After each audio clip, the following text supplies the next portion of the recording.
Hi, friend. Welcome to the second class in the Confident Conversations Bootcamp series. Now, in today's class called The Art of Influential Conversation, you will learn how to avoid the 5 biggest mistakes that are standing in your way of your goals as a hairstylist. And we'll also talk about strategies for saying the right words so that your clients happily pay you more money. I like to think of these things as client conversion secrets because they convert strangers into loyal, loving clients. So my goal here today is to share these strategies and skills that took me literally years to acquire so that you can implement them quickly and easily. Because in the beginning of my career, I was much like any other stylist fresh out of beauty school. I was eager, wide-eyed, and with scissors that seemed more like an extension of my hopes than my hands. Building a clientele? Well, it felt like I was trying to climb a mountain in flip-flops. You feel me? I stumbled, I fumbled, and I realized that having skill with my scissors wasn't enough. Fast forward through the years of learning and listening, and most importantly, of speaking. Yes, speaking to clients, to strangers, to anyone who'd listen really, I discovered the power of words, the art of persuasive conversation that goes beyond small talk and dives deep into what makes a salon visit not just a haircut, but an experience. This transformation didn't happen overnight for me, but by the 3rd time I set out to build my clientele in the 3rd state I've moved to, something magical happened. It wasn't just that I was older or that my hair skills had improved. It was that my confidence in conversation had soared. I had mastered the ability to communicate my value in such a way that resonated deeply with those that sat in my chair. I learned to listen, not just to respond, but to understand, connect, and offer solutions that went beyond their expectations. I found myself fully booked in less than 2 months, which is unheard of in our industry. And who here wants that? Some of you have great hair skills, but you don't know how to communicate that value to your clients. And I share that because I think some of you think your hair skills aren't good enough, and that's what's holding you back. And maybe there's room for growth, but I will say this. There's a difference between having good skills and delivering them to the right people in the right way. So here's the challenge. Putting yourself out there can be uncomfortable. And there's this fear that you're going to put yourself out there and nobody will like what you're doing. Nobody will book with you. But there are some common mistakes that we can get out of the way first that will help put our mind at ease about this. And I'm going to go over those 5 mistakes here with you. Okay, mistake number 1. You are overwhelming your clients with too many options. You instead need to have very simple decision-based ideas for them. And to go even deeper with this, you need to have simple decisions based on feelings. Those are the decisions they can actually make, right? They don't know the difference with the lingo that we talk about. So instead of just overwhelming your clients and complicating things, what would it do for you and your business if you stepped into more decision-based interactions? So that was number 1. Mistake number 2, not whispering their words. Most of the time, we end up using our language in their world, right? Now, the best marketing out there is using words that the clients are already using in any industry. Think about your clients and what really drives them. When you are articulating their ideas back to them in their language that resonates with them, they're going to feel like you know exactly what they need and that you get them. That's powerful. And so can you commit to making your services about your clients and not you? Mistake number 3, telling the wrong stories.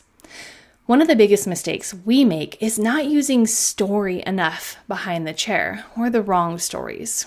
One of the biggest reasons story is so impactful is because story gets past the conscious mind and into the unconscious and moves clients when you share. If you felt confident in your storytelling ability and it converted clients to loyal, loving lifers, what could that do for you? What could that do in your life, in your business? Can you commit to working on this? And now we're going to do mistake number 4. This is serving without purpose.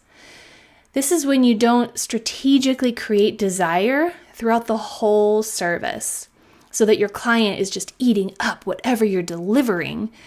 Without this, your services can fall flat and feel very transactional and surface level. And spoiler alert, this does not create loyalty and retention. Serving with purpose is the answer. Serving with purpose allows you to perform services on your clients, making them feel seen, valued, and heard. I love to say that a lot because it's so true. And you do it in a way that does a great job of handling objections and creating immense desire for more. We always want our clients excited and wanting more. Some ways that you can serve with purpose are tantalizing your tools. I want you to do things like give sneak peeks about what is available to your clients. Talk about new products you're excited about or using. Talk about new services you're offering and how other clients are just loving them. Really tease your clients with these and make them ask you more about them. And then another thing you can do is future pacing your appointments. Keep your clients coming back by creating excitement for future appointments.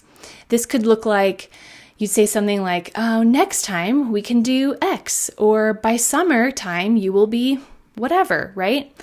Paint a picture of their transformation for next time in their heads. This creates excitement and loyalty and also guarantees that you'll never feel stuck with your clients in the same look every time. This also makes them never get bored with you this way.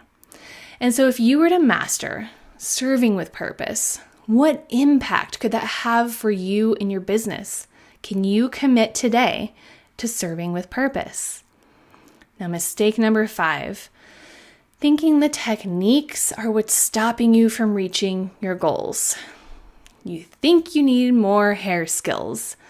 Now listen, if you need some help with that, I don't want to leave you hanging, okay? So there are some of my favorite resources I can recommend that are easy to digest, inexpensive, and kind of a non-committal thing. One of my favorites is the Blonde Chronicles. I love Masters of Balayage and the Platinum Giraffe. Sarai is a hoot. But the truth is, not having enough hair skills is not what's stopping you. Can you say yes to leaning into these soft skills that will sharpen your approach? Okay, fantastic. So we've now set the stage to talk about the art of influential conversation. And what exactly do I mean by that? So I mean using your words in a way that purposefully guides and nudges your conversations, i.e. services, in the direction that you want them to go. It's like you're gently massaging or manipulating the goals of each appointment to best suit an outcome that you know you can create. This keeps you feeling confident that you can actually deliver the service that you're agreeing on, and also keeps your client confident that you are in fact the expert in the relationship.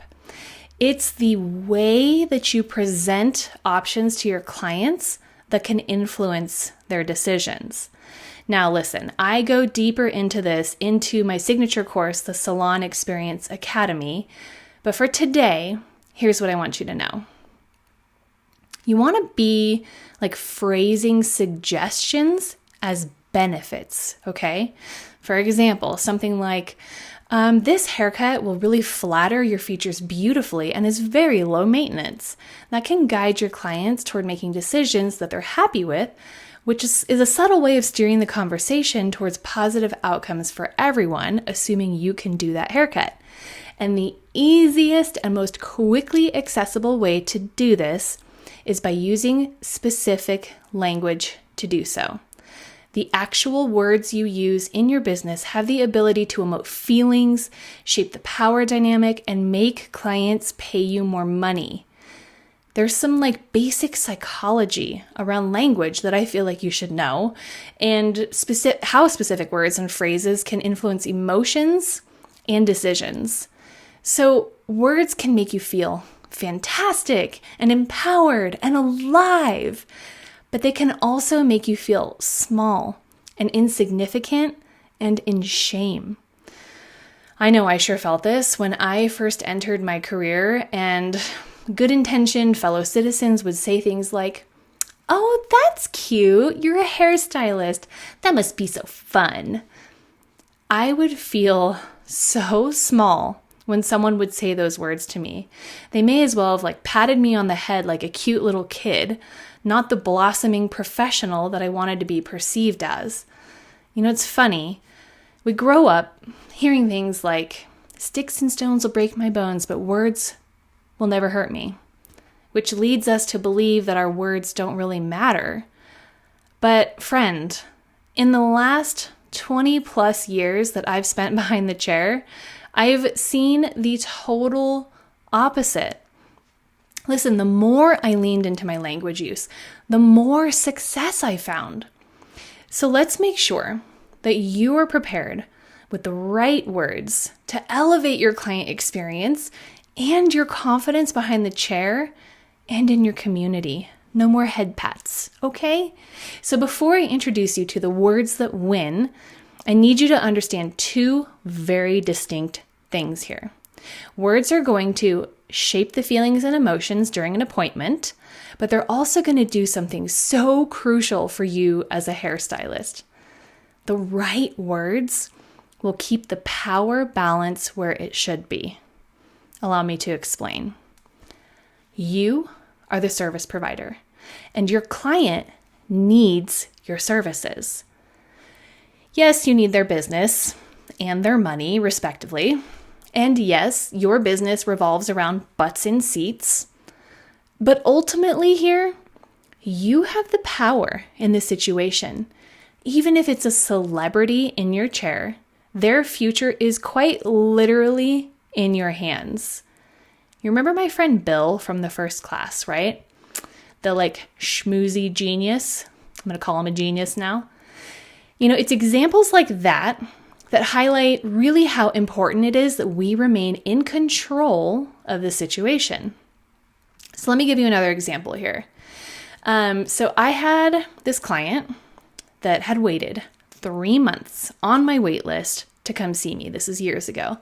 When she finally sat down in my chair, she was buzzing with excitement. And to be honest, so was I, right? Anyone that's excited to see me, I'm yeah, let's do this.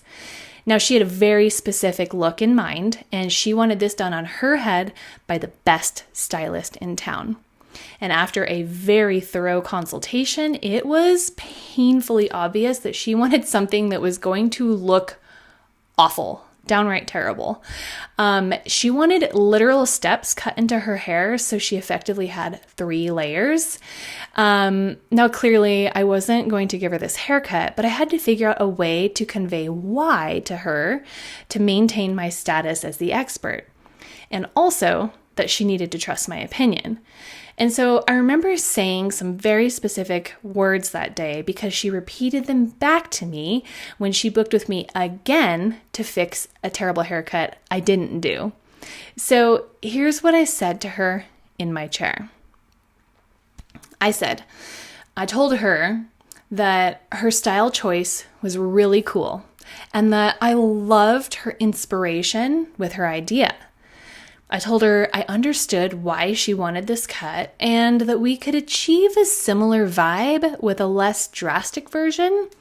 I made multiple suggestions, but nothing was going to deter this woman from this very specific, very terrible idea.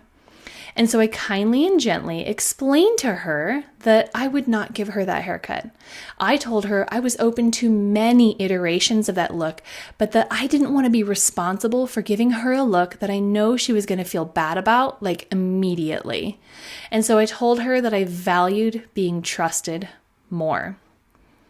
So, of course, she angrily left my chair and promptly went somewhere else to get her abomination of a haircut. Now, I could have just told her no, straight up, right? I could have been more blunt and firm with my boundaries without buttering her up first. Or I could have just done what I thought was going to look best and hope she liked it at the end to prove a point that I knew what I was talking about. I could have also just had done what she was asking for and charged her for it. I mean, she was clearly asking for it. But I chose to remain the expert, with my purpose being to serve my clients well. And to me, what would serve her well was some patience and an expert that would show her the way. So I chose language to keep the conversation open so that she knew I was still a safe space and a trusted expert to come back to, which she did. And I did this by letting her know that I was open to other ideas and that I didn't make her feel stupid for wanting that haircut. And because of that, something magic happened. A few days later, she called me and got on my wait list again to fix her terrible haircut that she went and paid someone else to do. And she told me that she regretted not taking my advice and that she would listen to anything I had to say from that point on. She ended up being a super loyal client that sent me some really great referrals.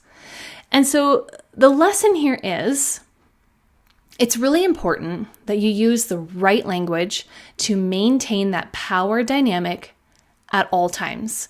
You should never give your power away and let your client think that they can tell you what to do. And the fastest way to do that is with the wrong words. And so let's focus on the words that win and really build your confidence through language so that you can maintain that power dynamic. Now I'm going to share with you some key words and phrases that positively affect client perceptions and responses. These keep you in power and help boost your confidence. Okay, so the first one is positive language. Okay. It seems obvious, but you're going to focus on using positive, affirming language that highlights benefits and outcomes. For example, instead of saying something like, "Oh, this won't take too long," you say, "You'll be enjoying this look in no time." Okay? It seems so simple, but it's easy to miss these. The next is empowering vocabulary. By incorporating positive and empowering words into your client interactions, you can significantly boost your confidence.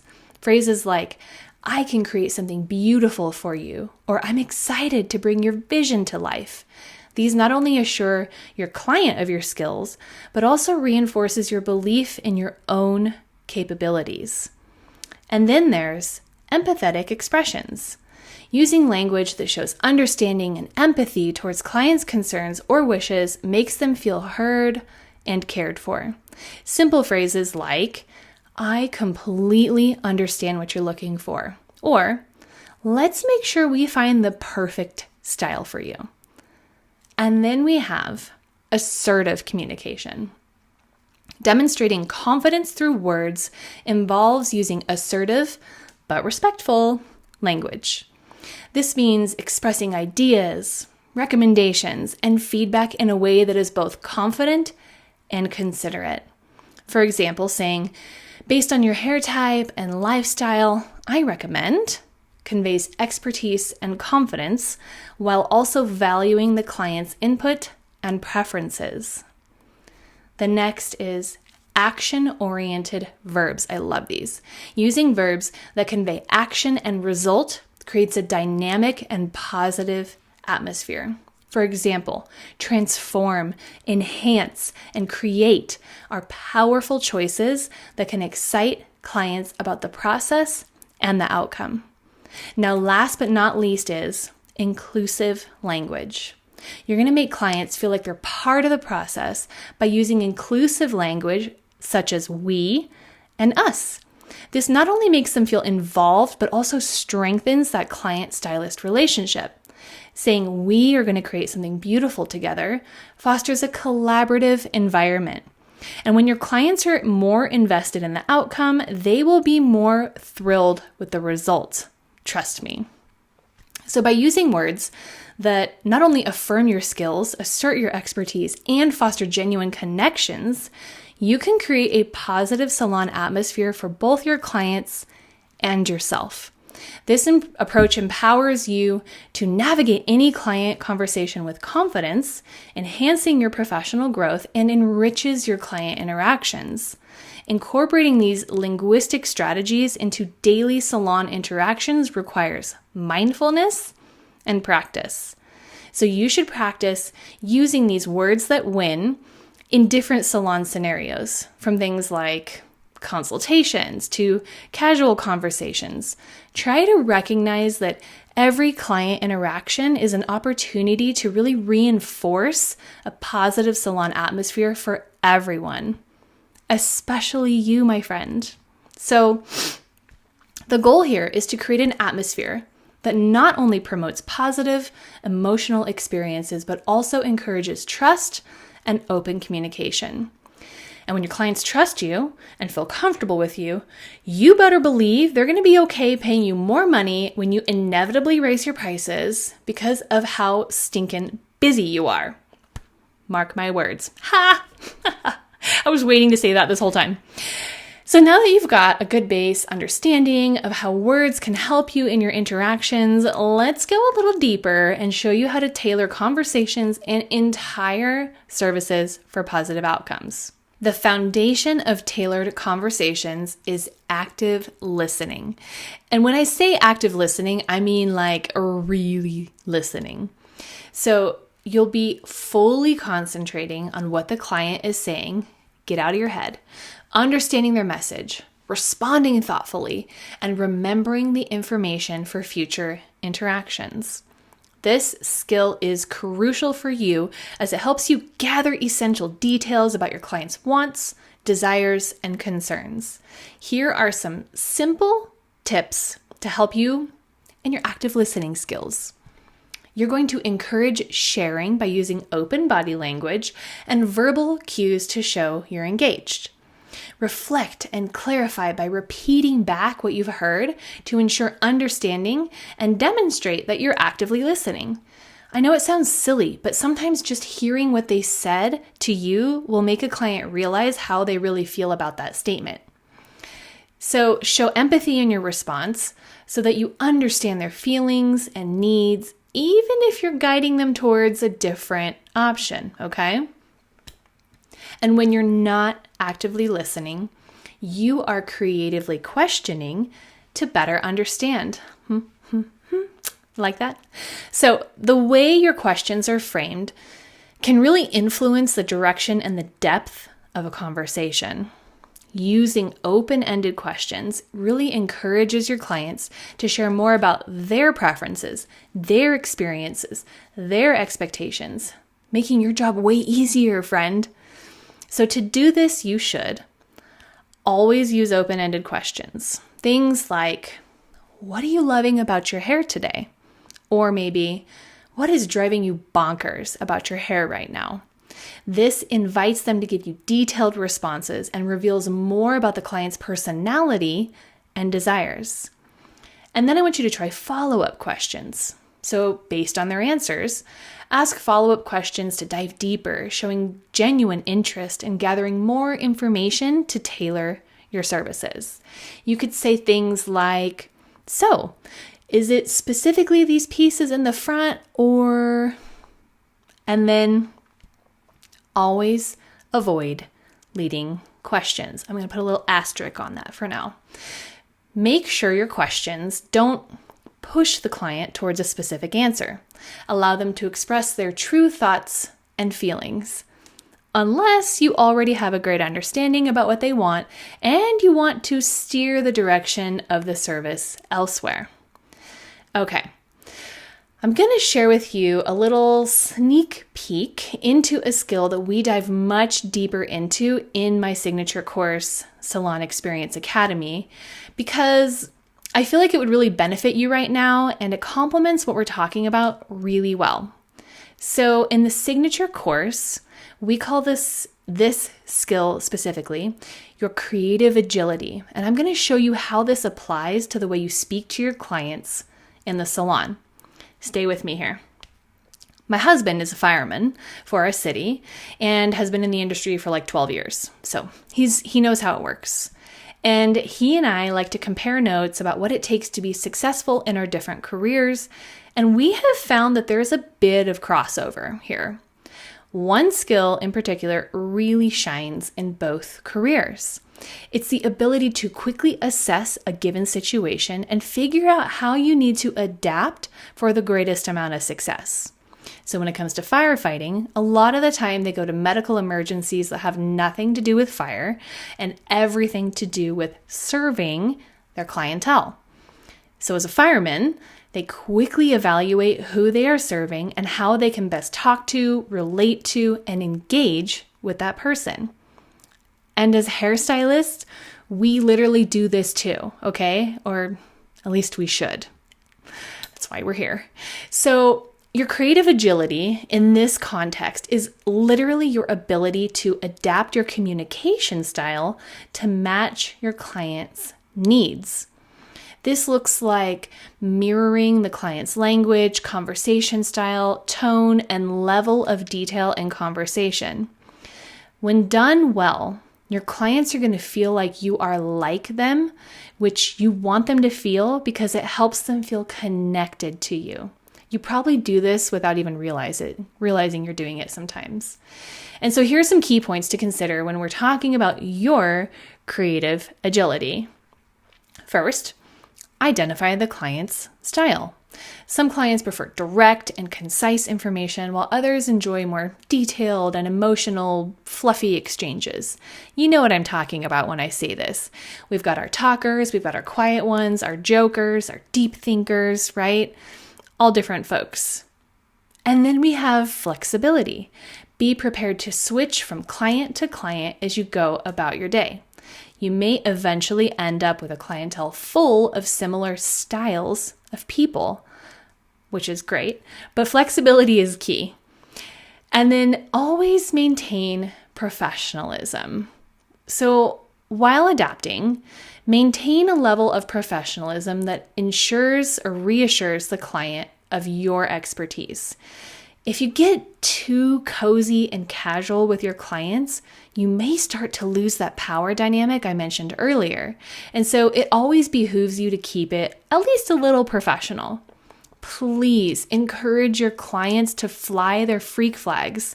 Remind them that you are a safe space and that they can be cozy to whatever degree that you want them to be. But you can do so without losing your professional edge. And so I think it feels right to mention something that the great Spider-Man once said here. With great power comes great responsibility. You know, it's like a delicate dance to balance the dynamic of power and empathy behind our chairs. And I think it's worth mentioning that maintaining the power dynamic in favor of the stylist does not mean dominating the conversations or steamrolling your clients. It's more about guiding it with expertise while ensuring the client feels seen, valued, and heard. So please share your knowledge and recommendations with confidence, but be open to listening and incorporating the client's input. Make them feel involved in the decision-making process by presenting options and explaining outcomes, but not too many. This empowers them to make informed choices they feel good about. And always reassure the client of their decision, validating their choices while subtly reinforcing your professional advice. And so, As we wrap up today's class, let's pause and reflect on the impactful lessons here because I know it's a lot. We got into the art of influential conversation, uncovering the power of our words and how they transform the salon experience for both us and our clients. We've explored the significance of tailoring our conversations, actively listening, and adapting our communication style to meet the needs of those we serve, all while maintaining the delicate balance of power and empathy that defines our role as hairstylists. Remember, friend, the salon chair is more than just a seat. It's a stage for storytelling, or story serving, as I call it in the course, a foundation for trust building, and a platform for creating irresistible experiences. Each client who sits in your chair offers you an opportunity to practice these skills, refine your art, and deepen your impact in their lives and the world around you. And before we go, I've got some action items here to prepare you for our third class. I want you to practice your active listening. Make a conscious effort to actively listen in every conversation, both in and out of the salon. It does take practice. Notice how it changes the dynamics of your interactions. Experiment with words that win. Choose one or two phrases that we discussed today and incorporate them into your client conversations. And I want you to observe the reactions and the shift in your confidence when you're using these words. So as we look forward to our third and final class, Building Your Salon's Success Story, we will shift our focus outward to the broader narrative of your salon. We're going to explore how to use strategic communication to develop a compelling brand, attract your ideal clientele, and step into a future identity that resonates with your big old pie in the sky goals. Okay, so the next class, the last class, is about amplifying your influence, not just within the salon walls, but in the wider community that you serve. So tonight, friend, as you reflect on the power of your words and the impact of your conversations, remember that you are not just a stylist. You are an influencer in the truest sense, like literally the OG. Do we say that anymore? I just aged myself. But you have the ability to shape experiences, transform perceptions, and create beauty that extends far beyond hair. Now, get ready to weave these threads together in our next class, where we're going to map out the path to not just success, but significance. I will see you there, ready to turn your salon into a testament to the art of meaningful conversation. Let's build your salon's success story together, friend. Bye for now.